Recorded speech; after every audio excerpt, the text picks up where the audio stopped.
Questions based on DNA part two. Part first का हो चुका, पार्ट टू का क्वेश्चंस जो है डीएनए के स्ट्रक्चर पर बेस्ड है।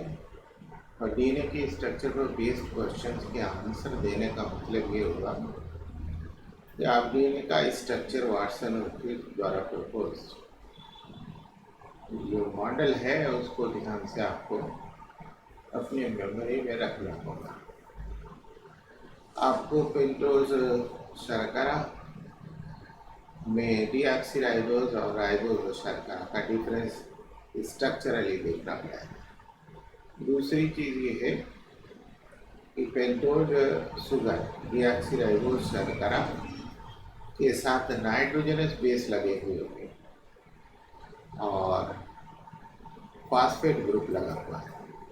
तो नाइट्रोजनस बेस जो है डीऑक्सीराइबोज शर्करा पर कहाँ अटैच है और फॉस्फेट ग्रुप कहाँ अटैच है। पेंटोज शुगर से नाइट्रोजनस बेस का कौन सा बॉन्ड बनता है, पेंटोज शुगर से फॉस्फेट ग्रुप का कौन सा बॉन्ड बनता है। फिर डबल हेलिकल स्ट्रक्चर में दोनों हेलिक्स जो हैं एक दूसरे से किस प्रकार से बने होते हैं। क्या ये नाइट्रोजनस बेसिस के बीच बनने वाले हाइड्रोजन बॉन्ड से बनते हैं या फिर और। तो अगर हाइड्रोजन बॉन्ड से बनते हैं तो ये हाइड्रोजन बॉन्ड जो है कितनी संख्या में होते हैं।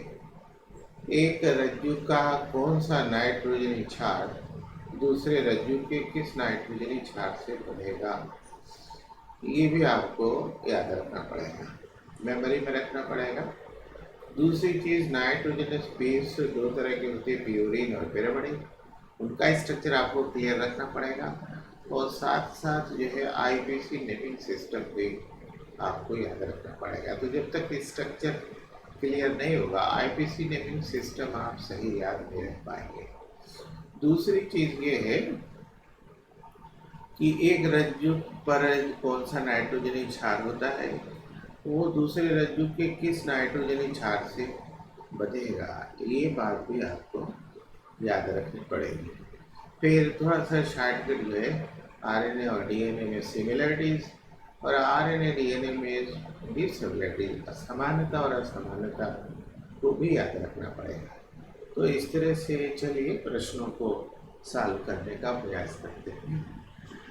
हमारा पहला प्रश्न इसमें है आदर्शन और रीजन करके ये प्रश्न। इसमें ये कहा गया कि adenosine cannot pair with cytosine, यानी एडेनोसिन जो है वो साइटोसिन एडेनिन जो है वो साइटोसिन के साथ पेयर नहीं बनाता। यानी हम जानते हैं कि एक नाइट्रोजनी बेस में प्यूरिन दूसरे नाइट्रोजनी बेस के पिरिमिडीन से हाइड्रोजन बॉन्ड बनाएगा। तो एडेनिन जो है वो थायमिन के साथ हाइड्रोजन बनाएगा 2 की संख्या में, और गवानिन जो है साइटोसिन के साथ 3 की संख्या में हाइड्रोजन बॉन्ड बनाएगा। तो एडेनिन जो है क्यों एडेनिन जो है वो पिरिमिडीन साइटोसिन के साथ बॉन्ड नहीं बनाता। तो ये तो आदर्शन दिया गया, ये कथन दिया गया, ये सत्य है, लेकिन इसका कारण क्या है उसमें ये दिया गया because there would be 2 hydrogen atoms in one of the bonding positions and none at the other. ये स्थिति है 3 हाइड्रोजन बॉन्ड बनने के लिए आवश्यक है। तो इसका मतलब ये हुआ कि जो कथन है वो भी सही है और कारण जो है वो भी सही है। इसका मतलब कथन जो है कारण की सही सही व्याख्या कर रहा है। तो इस कारण हमारा जो ऑप्शन है ए वो सही माना जाएगा। फिर दूसरे में देखिए क्वेश्चन में the 2 strands of DNA are held together. DNA के जो दोनों रज्जु हैं वो किस तरह से एक दूसरे से बने हैं। अभी डिस्कशन में क्लियर हुआ कि दोनों रज्जु जो है एक दूसरे से हाइड्रोजन बॉन्ड के थ्रू बने होते हैं, तो ये ऑप्शन सही है। फिर अगले क्वेश्चन में कहा गया 2 strands of double helical model of DNA are held together by hydrogen bond between। तो दोनों रज्जु जो है हाइड्रोजन बॉन्ड से बने होते हैं, लेकिन ये हाइड्रोजन बॉन्ड किन के बीच, तो दोनों नाइट्रोजनस बेसिस के बीच बने होते हैं। तो ये ऑप्शन जो है वो सही होगा।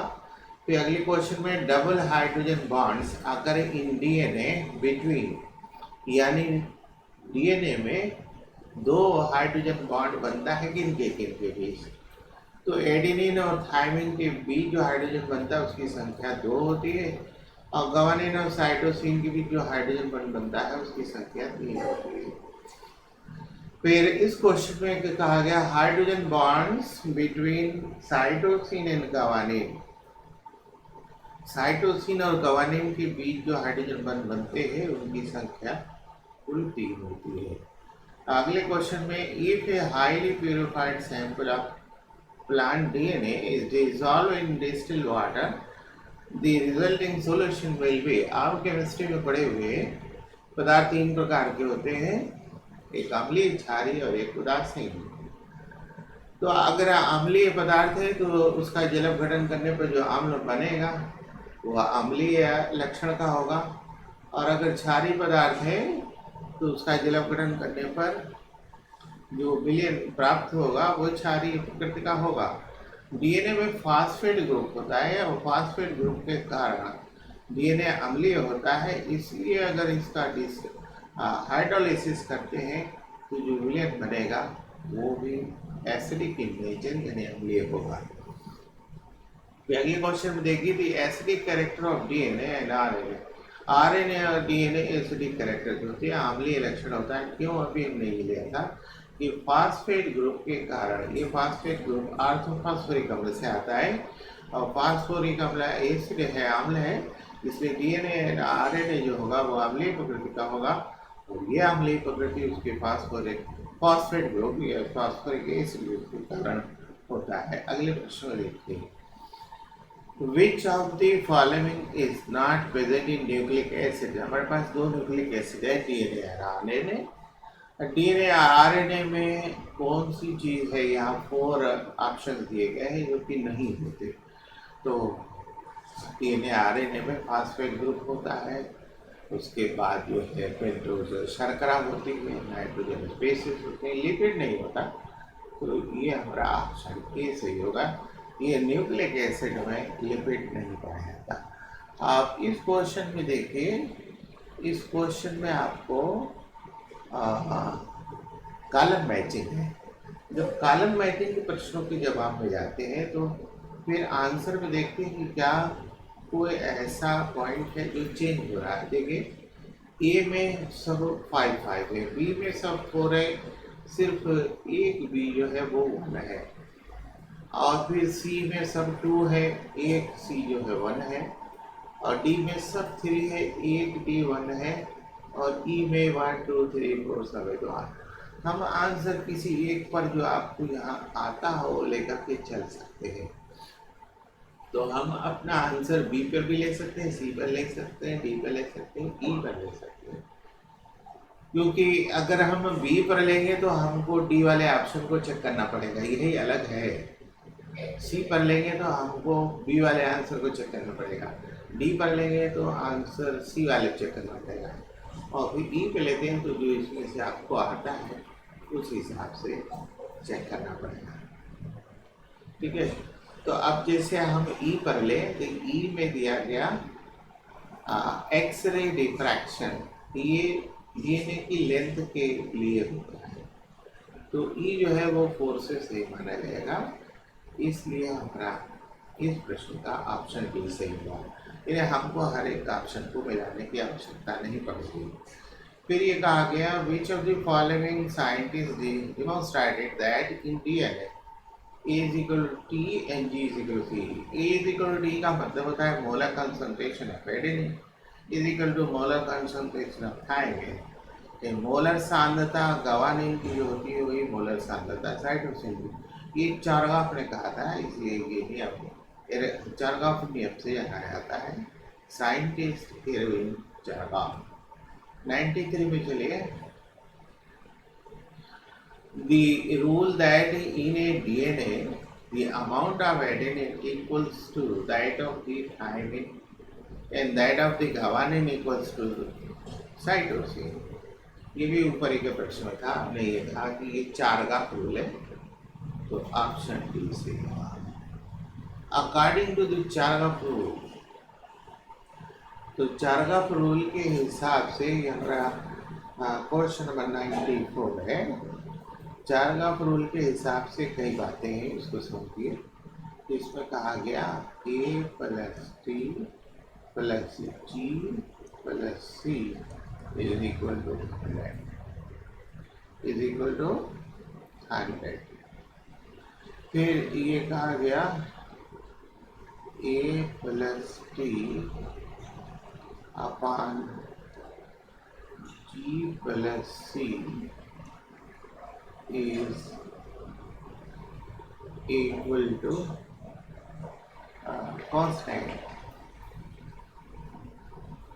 Is equal to constant A, है ना।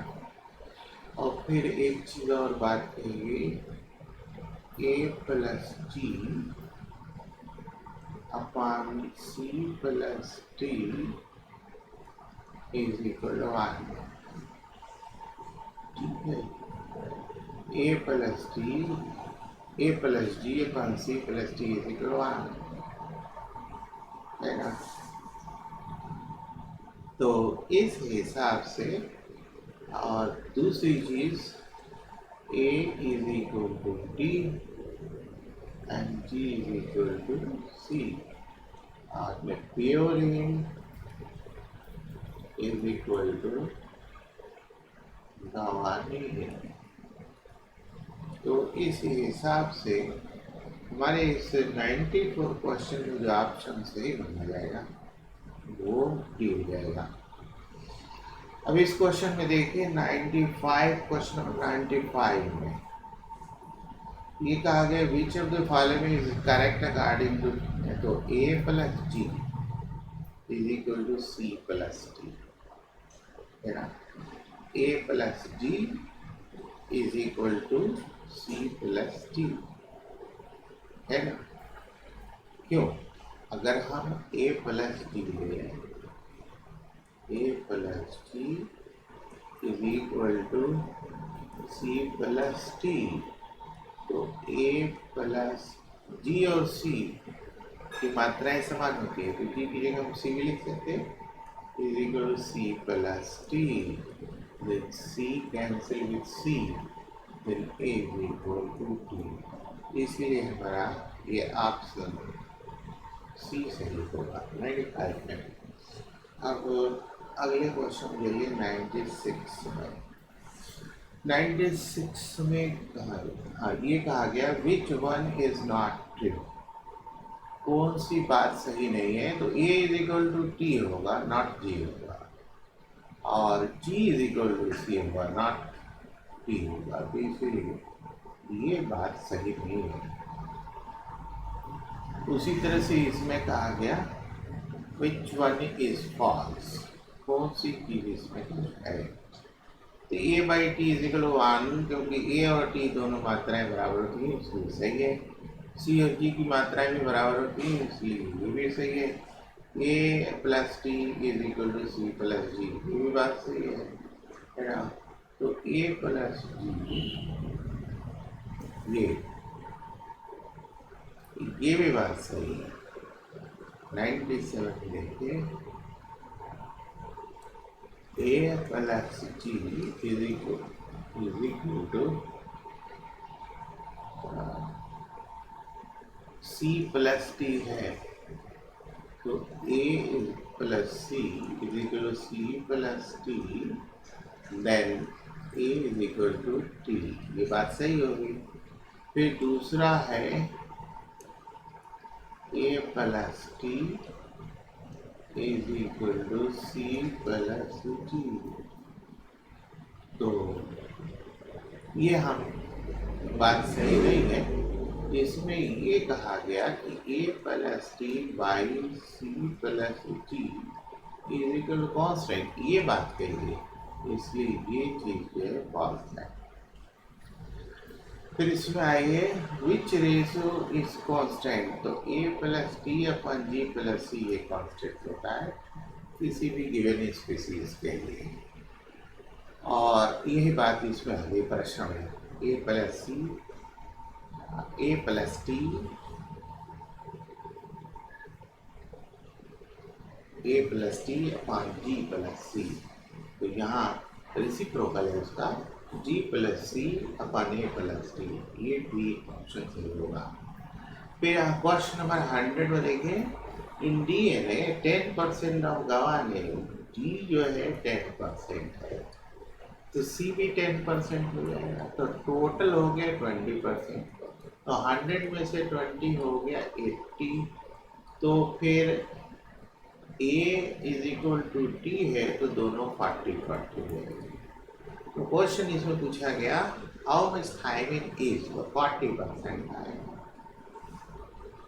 फिर इसी तरह से इसी बेस पर ये भी क्वेश्चन है, एडेनिन 30 है, तो थायमिन भी 30 हो जाएगा 60, बचा 40, तो 40 में गवानिन और साइटोसिन हो जाएगा, तो 40 का हाफ गवानिन और हाफ जो है साइटोसिन, इसलिए बी ऑप्शन सही होगा।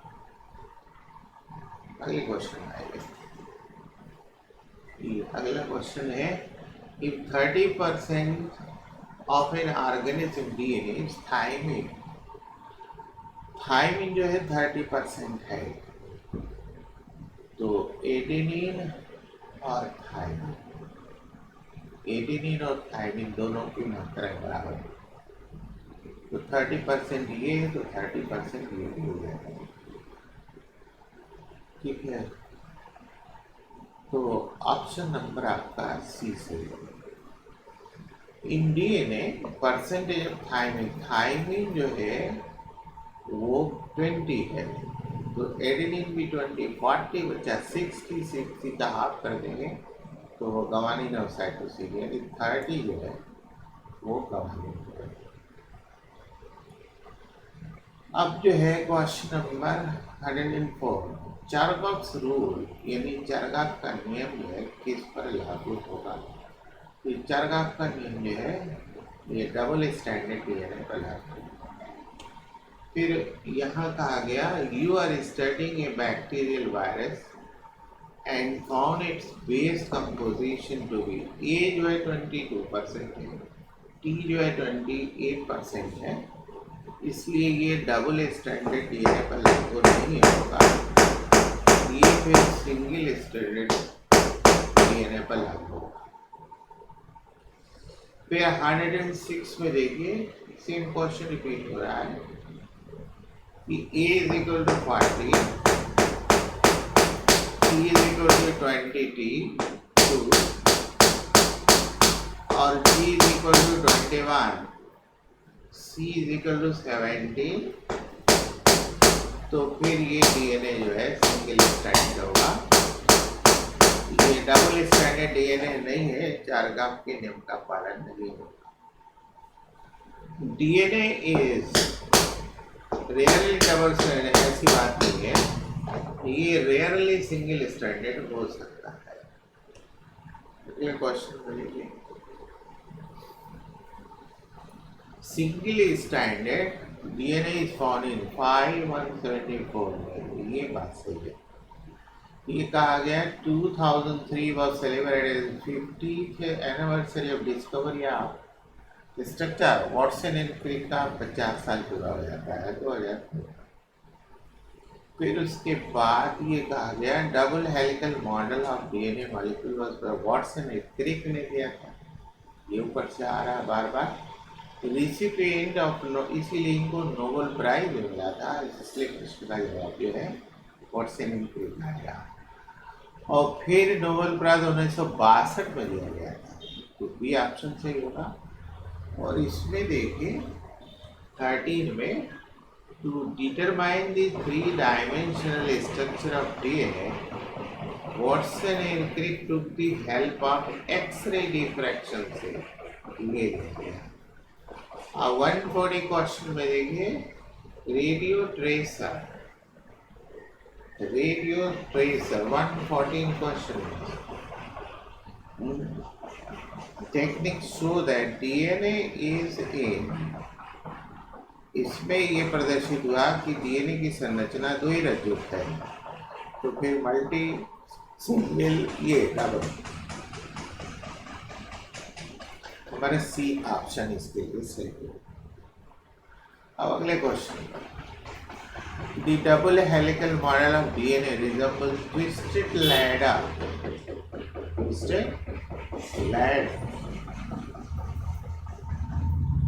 in which the rungs of the ladder are. तो लैडर का जो रंग होता है वो किसका बना हुआ है? तो रंग जो है हाइड्रोजन बॉन्ड की स्थिति में आ जाता है, तो ये बनता है नाइट्रोजन स्पेसिस पिरिमिडीन और प्यूरिन के बीच, तो इसलिए हमारा ऑप्शन बी से। फिर उसके बाद कहा गया distance between nitrogen species of DNA is measured in terms of nitrogen species के बीच जो डिस्टेंस आ रही है वो किस मात्रक में मेजर की जाएगी? तो उसके लिए किलो बेस दिया गया, मार्गन यूनिट दी गई, नैनोमीटर दिया गया, एंगस्ट्रॉम, तो स्मॉलेस्ट यूनिट लिया जाएगा angstrom. Question number 117. What is true for Watson and Crick's model of DNA? DNA के वाटसन क्रिक मॉडल के लिए कौन सी बात सही है? It is duplexed with तो 20 base pair and 34 angstrom. 10 base pair आते हैं एक टर्म में, हर टर्म में एक बेस पेयर 10 बेस पेयर आते हैं और एक बेस पेयर के बीच 3.4 एंगस्ट्रॉम की दूरी होती है, तो 10 बेस 34, इसलिए बी ऑप्शन सही होगा। 118 में देखिए, length of one loop of B DNA, जो वाटसन एंड क्रिक ने डीएनए का स्ट्रक्चर या मॉडल प्रपोज किया या दिया, वो बी डीएनए था। हमारे पास ए बी सी डी और जेड डीएनए प्रकार के डीएनए हैं, तो बी डीएनए जो है वाटसन एंड क्रिक का मॉडल है। इसमें एक लूप जो है 34 एंगस्ट्रॉम के बराबर होती है। इसको नैनोमीटर में बदलेंगे तो हमारा 3.4 नैनोमीटर हो जाए। फिर अगले क्वेश्चन में, Wilkins X-ray diffraction showed the diameter of DNA helix is 20 angstrom, यानी इसका जो व्यास होता है वो 20 एंगस्ट्रॉम के बराबर है। चौड़ाई of DNA, width of DNA molecule, वही व्यास जो है इसका 20 एंगस्ट्रॉम हो गया, यही इसकी चौड़ाई भी होगी। अगले क्वेश्चन में देखिए, ये क्वेश्चन है, the length of one full turn off DNA is, एक डीएनए के the length of one full turn off DNA is, एक डीएनए की पूरी लंबाई जो होगी एक टर्न में 10 बेस पेयर होते हैं और एक बेस पेयर के बीच की दूरी 3.4 होती है, तो 10 के लिए 34 एंगस्ट्रॉम हो जाएगा। फिर 122 में, in the double हेलिक model of DNA how for is each base pair from the next base pair, दो बेस पेयर के बीच की दूरी जो है वो 3.4 एंगस्ट्रॉम होती है। इसको नैनो बदल दिए तो 0.34 नैनोमीटर हो जाएगा। अब अगले क्वेश्चन देखिए, the length of DNA having 23 base pair is, तो 23 बेस पेयर से बनने वाले डीएनए की लंबाई क्या होगी? तो एक base pair, two successive base pair के बीच की दूरी होती है 3.4 एंगस्ट्रॉम की, तो 23 की कितनी होगी? तो 3.4 में 23 का मल्टीप्लाई करेंगे तो ये 78.2 एंगस्ट्रॉम आएगा। फिर अगले सवाल में देखिए, a given double stranded DNA molecule is 1 into 10 to the power 5 base pair long, 1 into 10 to the power 5. The length of the DNA molecule will be, तो ये हो जाएगा 3.4 angstrom, 3.4 into 10 to the power कितना 5.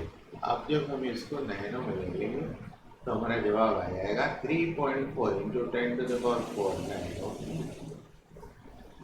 125 के question में देखिए, Which type of cooling is found in DNA? DNA में किस प्रकार की coiling पाई?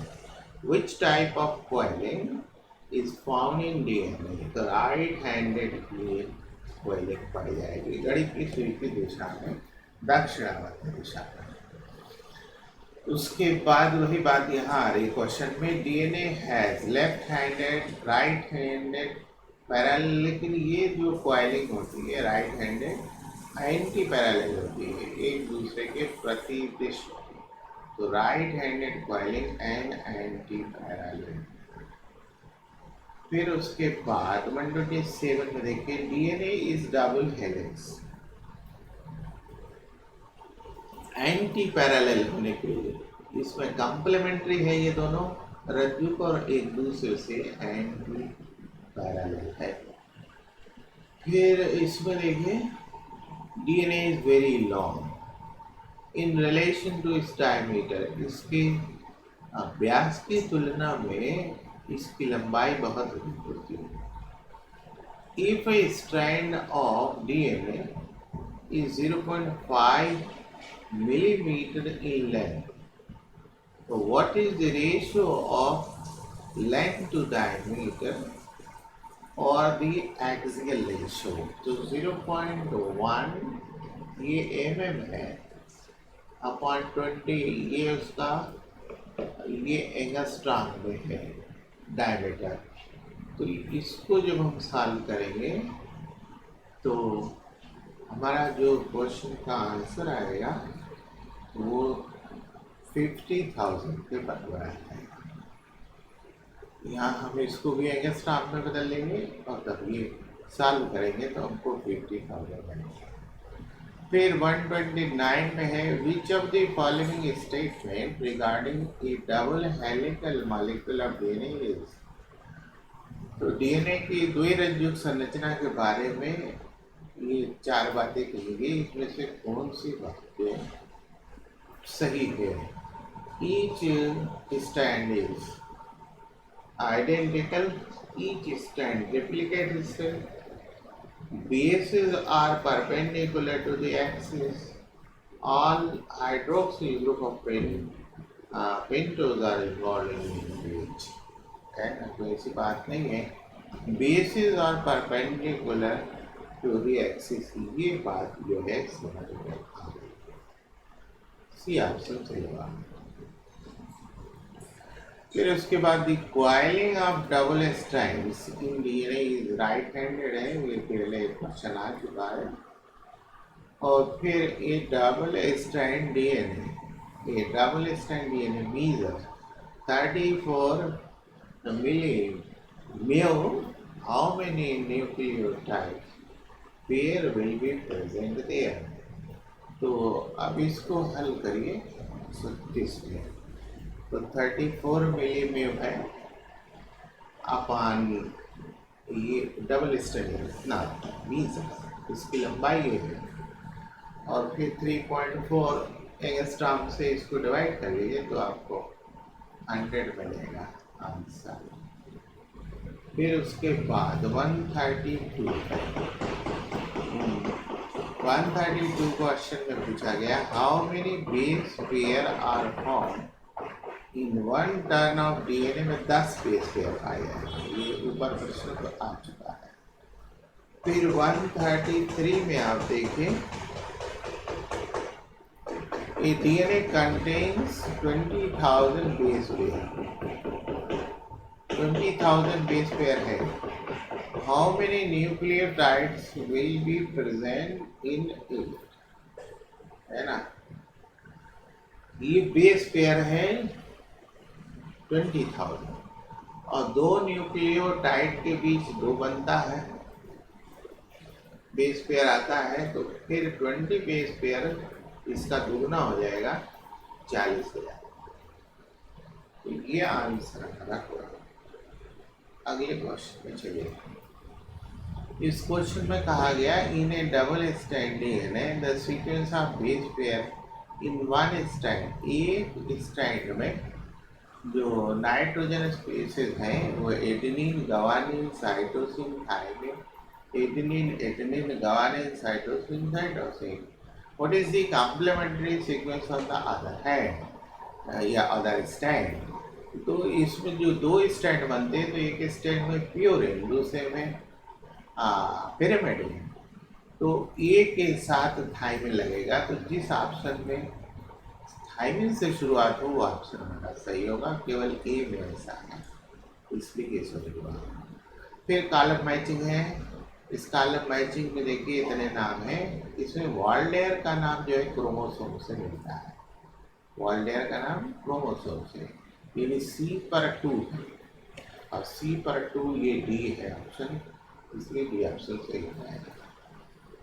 फिर उसके बाद ZDNA was discovered by Wang and Rich, ये ऑप्शन सही होगा। फिर उसके बाद 137 क्वेश्चन में देखिए, ZDNA was discovered in the year 62 में तो नोबेल मिला, 1979 ZDNA का आविष्कार जो है 1979 में हुआ। फिर डायमीटर, डायमीटर कितना है? ZDNA का डायमीटर 18 एंगस्ट्रॉम होता है। अगले प्रश्न चलिए। The number of nucleotide pair ZDNA